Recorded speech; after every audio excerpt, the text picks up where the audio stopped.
Hi friends, I have a poem for you. I'm out here in my yard in front of my rhododendron bush, and you can see these like little trellis sticking out of my raised bed. It's a raised bed under the snow.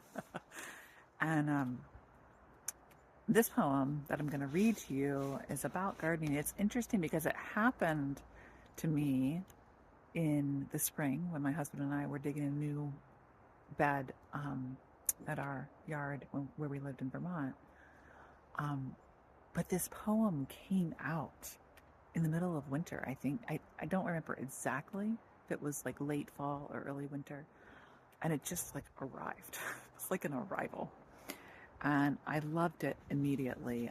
It's probably the first time that I had a poem just sort of like show up out of nowhere, drawing from the past. And also, it's my very first poem that I've ever had published where editors of a journal or anthology said, yes, we want your poem. And so this is in Birchsong, Poetry Centered in Vermont, Volume 2, edited by Alice Wolf Gilborn, Carol Cohn, David Muck, Marcia Angerman, Peter Bradley, and Monica Stillman, who make up what used to be the Northshire Poets in Manchester, Vermont, a group that I eventually joined, and just lovely people.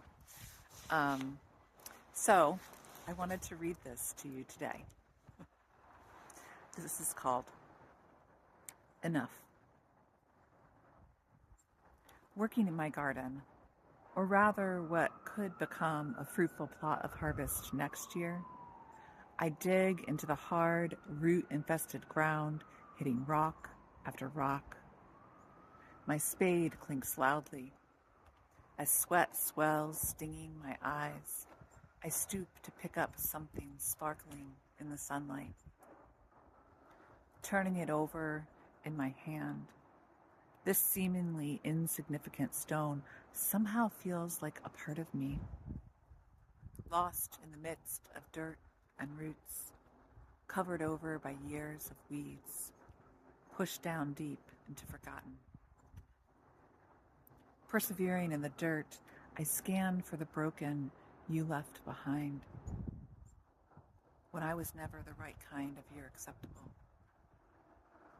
I put each one into my pocket with trust that love will gather them into more than enough. Thanks for listening.